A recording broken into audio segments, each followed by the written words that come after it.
कहते हैं कि हमारी कोई यहाँ पे फरियाद सुनो ना, कोई नहीं है हमारी। हमने बहुत सारे पुलिस स्टेशन में एफआईआर भी दर्ज कराई है, कोई हमारी सुनता ही नहीं है। सिर्फ ये ऊपर से पत्थर मारती है। रात को भी इसने इतने पत्थर मार के पूरा शेड तोड़ा है हमारा। हमें पत्थर मारते हैं ऊपर से, शेड पूरा हमारा टूट गया है।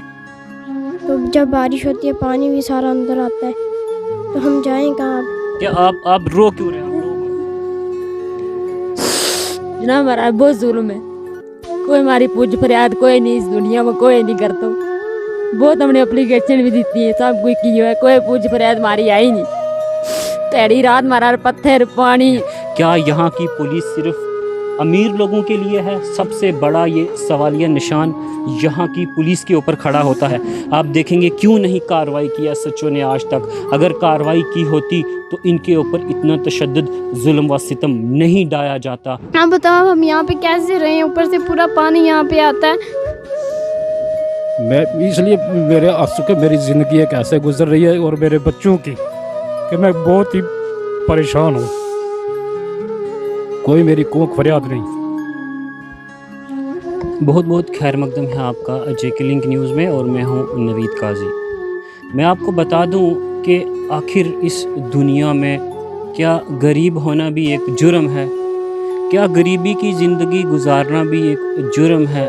मैं बात कर रहा हूँ आज रजौरी डिस्ट्रिक्ट रजौरी के बेला कॉलोनी में मौजूद हूँ, और यहाँ पे एक परिवार जो काफ़ी मुश्किलों से अपनी ज़िंदगी गुजार रहा है। सबसे पहले आप इस जहाँ पे मैं बैठा हूँ वहाँ पे आप देखेंगे कि इस जगह की आप कंडीशन देखेंगे, ऊपर से पानी आ रहा है। आप देखेंगे कि किस तरीके से यह अपनी ज़िंदगी क्रैक जो है वो ये शीट्स जो लगी हुई हैं ये भी क्रैक हैं, और ये किस तरीके से जो अपनी ज़िंदगी है वो गुजार रहे हैं। देखेंगे कि इनकी जो हालात व वक़ात है वो क्या है। इस साइड से भी मैं आपको दिखाऊंगा। ये बिल्कुल जो वेले की रोड है उसके साइड में, और मैं बताऊंगा आपको कि ये कम से कम आधा मरला जगह होगी। यहाँ पर रहते खाना पीना उठना इन लोगों का है। बहुत ही मुश्किल से ये इस शेड में अपनी ज़िंदगी गुजार रहे हैं। आप देखेंगे कि सिटी के अंदर आज 21वीं सदी है। उस 21वीं सदी के अंदर शर्म की बात है कि ये जो है ये परिवार एक मुश्किल तरीके से ज़िंदगी गुजार रहा है। क्यों गुजार रहा है ज़िंदगी, वो मैं इनसे ही जानूँ। जी आप बताएं, क्या आप रो क्यों रहे हैं? जनाब हमारा बहुत जुल्म है, कोई हमारी पूछ फरियाद कोई नहीं, इस दुनिया में कोई नहीं करता। बहुत हमने एप्लीकेशन भी दी है, सब कुछ की है, कोई पूछ फरियाद हमारी आई नहीं। तेरी रात मारा पत्थर पानी मारा रात बहुत हमला हुआ है हमारा। रात 12 बजे हमला हुआ है, क्योंकि तो हम पीछे जमीन का गाड़ छोड़ांगा, इन्ने पहाड़ चले हमारा, और दरिया टोट होगा पहाड़ तरह में ऊपर। किसने आप लोगों के ऊपर जो इस शीटों के ऊपर जो है पत्थर वगैरह? ये पिछली साइड नहीं, ये इन्हें क्यों में एक बार बिल्ली है उसको नानू के रुखसाना है उसने बहुत इन्हें हमारा जुल्म किया है। बहुत इन्हें हम तंग कर छोड़े हैं, हमारे जीनो ही राम गो अपना कि तुमने सिर्फ मार के जमीन में गड्ढा हमारा शेड के ऊपर ला देखो। या रात आई हमला हुआ 12 बजे हमारा। आपने पुलिस कंप्लेंट नहीं की आज तक? इतनी अरसा आप पे इतने जुल्म किए? बहुत ज़्यादा जुल्म हो रहा है हमारा। हम बहुत सवालों धरा के कोई हमारी पूछ फरियाद कोई है न करो तो सारा गई दही पेने तामी तिया पेना लाए, कोई हमारी पूछ फरियाद नहीं वह करती। हम बहुत इन्हें मारा अगर हमला किया, बहुत हमला किया इन्हें। तेरी रात मारा अगर जुल्म बैक रहे, क्यों हमारा और जुल्म बैक रहे कि हमारा वास्ते कोई फरियाद कोई काक नहीं रहे वो। हम बहुत परेशान हो गया, मेरी बच्ची है 2, मैं भी परेशान, हम भी परेशान। तेरी उन लोगों का काम कर रहे हो बेचारे पहाड़ी पत्थर शेड के ऊपर चल रहे, हम बहुत परेशान कर छोड़े इन्हें। इन 2-3 बंदा ने एक वीडियो है परली साइड वो नहीं हमने साले ने, तो वो कहता हमने इन्हें मार छोड़ो वहाँ बेहतर लियूंगो। जनाब उस वालों धारा गए कि मेरी का पूछ फरियाद करो तम। ये इनकी छोटी लड़की जो है इससे भी जानेंगे। आप बताओ। मेरे पापा मजदूरी करते और उन्होंने ये जगह ली थी, और ये ज़बरदस्ती हमारे से छीनते। कौन कौन लोग हैं जो छीन? मेरी मामी है तो मामू, ये हमारे से ज़बरदस्ती लेते हैं। आप ही बताओ हम इनको दे सकते हैं? मेरे पापा ने भी मजदूरी लेके ली हुई है ये जगह। आप इस शेड में रहते हैं, आपको कितनी परेशानी होती है? जब बारिश होती है पूरा पानी यहाँ से अंदर आता है, रात को सो भी नहीं हम सकते। यहाँ पे बहुत मुश्किल से सोते हैं हम, खाना भी बहुत मुश्किल से बनाते हैं। और आप अपने यहाँ ही खाते हैं? कितने बंदे टोटल जो है वो यहाँ पे? 5 हैं। दो, मैं और मेरी बहन है और एक मेरे पापा मम्मा और एक मेरा भाई है। और क्या क्या कहना चाहो? हम यही कहते हैं कि हमारी कोई यहाँ पे फरियाद सुनो ना, कोई नहीं है हमारे लिए। हमने बहुत सारी पुलिस स्टेशन में FIR भी दर्ज कराई है, कोई हमारी सुनता ही नहीं है। सिर्फ ये ऊपर से पत्थर मारती है, रात को भी इसने इतने पत्थर मार के पूरा शेड तोड़ा है हमारा। आप बताओ हम यहाँ पे कैसे रहें, ऊपर से पूरा पानी यहाँ पे आता है। और आप मतलब आपने घर आज तक यहाँ घर क्यों नहीं बना? ये हमें बनाने ही नहीं देते ऊपर वाले जो हैं नहीं बनाने देते? ना। जी आप बताएं कौन सी क्लास, मैं 6th क्लास में, कौन से स्कूल में पढ़ते शहर एजुकेशन में। शहर एजुकेशन। आप क्या कहना चाहोगे, किस तरीके की ज़िंदगी है? बहुत मुश्किल। मतलब क्या क्या यहाँ पे क्या किस तरीके की मुश्किल आ रही है? इधर गर्मी होती है, इधर ना खाना ठीक से बना सकते, पानी भी नहीं। कौन लोग जो आपको मतलब मारते हैं यहाँ पे और ऐसे? मेरे मामू और मामी, क्या नाम है? क्यूम और बिल्ली। क्या क्या करते हैं आप? हमें पत्थर मारते हैं ऊपर से, शेड पूरा हमारा टूट गया है।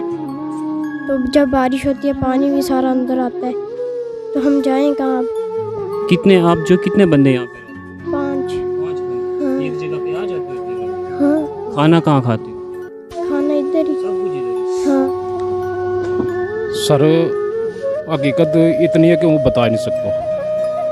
मैंने 3 साल हो गए हैं इस जगह का बीच, मेरा बच्चा ना पत्थरों का ऊपर और पानी का ऊपर। आपकी आंखों में आंसू? मैं इसलिए मेरे आंसू के मेरी ज़िंदगी है कैसे गुजर रही है और मेरे बच्चों की, कि मैं बहुत ही परेशान हूँ। कोई मेरी कूक फरियाद नहीं। एक तरफ पत्थर चल रहे हैं, दूसरी तरफ मैं पुलिस वाले के पास जाता हूँ, वो मेरे से बोल के भी, खड़का के भी मेरे से बोलता कोई नहीं है। उस साइड पे मैंने फ़ोन किया, साइड से उनको एक बंदा आया, वो बोलता चलो अब मैं आ रहा हूँ। आए ज़रूर वो, और बोले कुछ नहीं। कोई बोल के राज़ी नहीं है किसी के साथ, कोई फैसला, कोई अदालत किसी में। मेरे 7 केस लगे थे 3 साल में। ये हुआ जब लॉकडाउन को, उसकी वजह से थोड़ा सा मुझे बैठना मिला, नहीं तो 1 महीने में 2-2, 3-3 तारीखें थी इस जगह की। दरअसल जगह पूरी है कितनी? 1 मरले जगह सर। एक मरले के लिए ये 5 जो जान है उसके दुश्मन। इतनी जगह थी और इतना ही प्लाट मैंने लिया था, इतने के कागजात हैं मेरे को पूरे। जब मैंने ली थी 2009 में ली थी सर।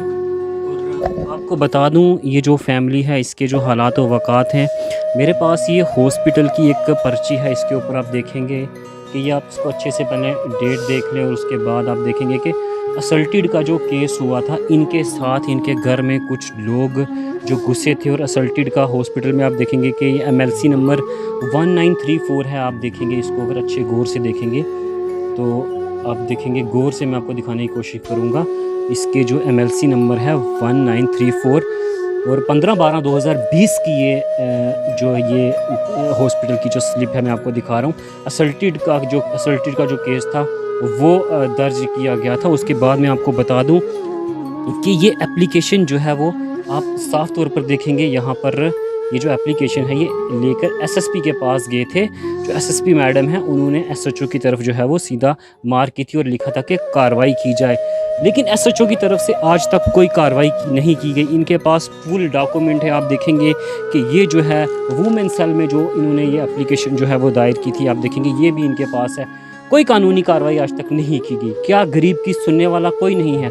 क्या यहाँ की पुलिस सिर्फ अमीर लोगों के लिए है? सबसे बड़ा ये सवालिया निशान यहाँ की पुलिस के ऊपर खड़ा होता है कि अगर एक SSP मार्क करती है एप्लीकेशन SHO की तरफ, तो वो कैसे कार्रवाई नहीं करता है, किस बेस पे वो कार्रवाई नहीं करता है। आप देखेंगे कि पूरी इनके पास जो स्लिप्स हैं वो हैं, और मैं जगह की जो यहाँ की इनकी नकल है मैं वो भी दिखाना चाहूँगा, साफ तौर पर दिखाने की कोशिश करूँगा।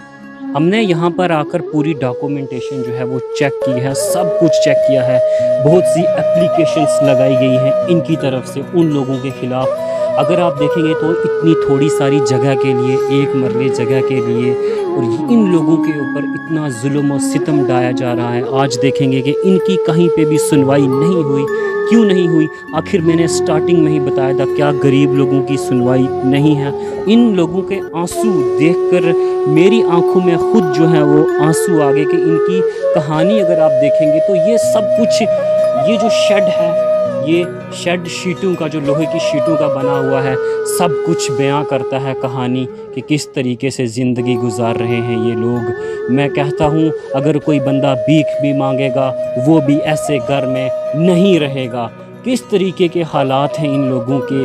क्यों नहीं पुलिस ने आज तक एक मरले ज़मीन के लिए 5 लोगों की जान खतरे में बनी हुई है। आप देखेंगे क्यों नहीं कार्रवाई की एसएचओ ने आज तक। अगर कार्रवाई की होती तो इनके ऊपर इतना तशद्दुद, जुल्म व सितम नहीं ढाया जाता। क्यों नहीं कार्रवाई की गई? ये पुलिस को जवाब देना पड़ेगा और ज़रूर देना पड़ेगा कि अगर उसके सीनियर ऑफिसरों ने यहाँ पर एक वो एप्लीकेशन लेके जाते हैं, वहाँ पर मार्क करवा के एसएचओ की तरफ करती है एसएसपी मैडम, लेकिन फिर भी कार्रवाई नहीं की जाती। आप इनके आंसू देखें, इनके आंसू की तरफ आप देखिए किस तरीके से। आप देखेंगे कि इस परिवार को देखो, ये छोटा बच्चा, ये 6th क्लास का, इस शख्स के आंसू को देखो आप, इस परिवार के आंसू को देखो। आप लोगों को भी, आप लोग ही इस बात का फैसला करें कि आप लोग इस तरीके से इस ऐसे शेड में एक दिन भी रह सकते हैं। नीचे की तस्वीरें बताऊंगा, बिल्कुल नाली है, यहाँ पे पानी आता है, पानी अभी भी ऊपर से देखेंगे, यहाँ से इस साइड से पानी जो है वो अभी भी टपक रहा है। इनके ऊपर तशद्दुद किया गया है। आप देखेंगे कि रात को पत्थर मार के जो शीटें तोड़ी गई हैं, यहाँ पर बुरे हालात हैं, इनके बुरे हालात हैं। इस शेड को देखकर इंसानियत भी शर्मसार हो जाए, उसको भी शर्म आ जाए, पत्थर भी जो है वो रो पड़े इनकी दास्तान और कहानी सुनकर, जिस तरीके से मैंने इनसे सुनी।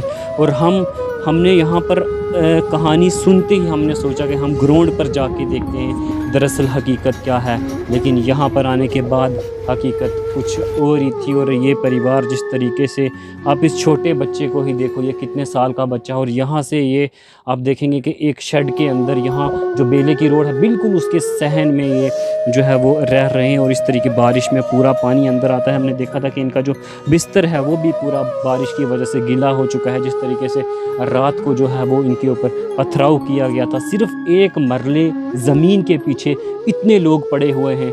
कौन आखिर गरीबों का कौन है? किसके दर जाएंगे ये? कहाँ हाथ फैलाएंगे? किससे मदद मांगेंगे ये लोग? अगर यहाँ की पुलिस जो लोगों की रखवाली के लिए, प्रोटेक्शन के लिए होती है, वो ही अगर मुजरिम बन जाएगी, मुजरिमों का साथ देगी पुलिस, तो फिर क्या होगा? फिर ये एक जवाब देना पड़ेगा यहाँ की पुलिस को। और मैंने स्टार्टिंग में ही आपको बताया था, आखिर गरीबों का कौन है? कौन सुनेगा गरीबों की फरियाद?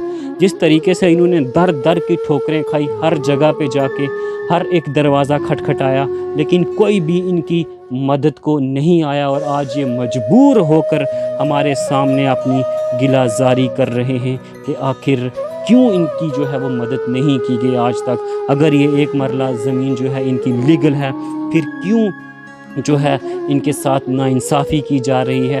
क्यों इनको इंसाफ नहीं मिल रहा है एक मरला जगह के लिए? हम चाहते हैं इनको इंसाफ मिले और हमारी रिक्वेस्ट है रजौरी इंतज़ामिया से, एसएसपी मैडम से और डीएसपी हेडक्वार्टर और एडिशनल एसपी से हमारी ये गुजारिश है कि इन लोगों की मदद की जाए, इन लोगों की मदद की जाए। जिस तरीके से आप देखेंगे ये लोग, आप इन लोगों की हालत देखेंगे, जब से में हम यहाँ आए इनका जो आंसू हैं वो बंद नहीं हो रहे हैं। आप देखेंगे कि किस तरीके की ये ज़िंदगी, कितने मुश्किल तरीके की ज़िंदगी जो है वो ये गुजार रहे हैं। आप सीधा देख सकते हैं, विजुअल्स में देख सकते हैं कि किस तरीके की ये मुश्किल की ज़िंदगी गुजार रहे हैं। और इनके जो आंसू हैं वो थम नहीं रहे हैं। अगर पैसे वाले लोगों की मदद की जा सकती है तो एक गरीब की मदद क्यों नहीं की जा सकती? और गरीबों पे जुल्म और सितम कभी बर्दाश्त नहीं किया जाएगा। उम्मीद यही करते हैं कि इनका मसला जल्द से जल्द हल होना चाहिए। जो एक मरला है इस पे ये एक आध कमरा बना के जो है वो अपनी ज़िंदगी अच्छे से गुजर कर सकें। एक मज़दूरी करने वाला शख्स है, देखेंगे कि एक पूरा दिहाड़ी दिन मज़दूरी करता है और शाम को अपनी बीवी बच्चों का पेट पालता है। और उसके साथ भी अगर ऐसा किया जाता है, उम्मीद यही करते हैं कि इनकी जो बात है ये इंतज़ामिया जो है वो सुने और इनका जो मसला है वो जल्द से जल्द हल किया जाए।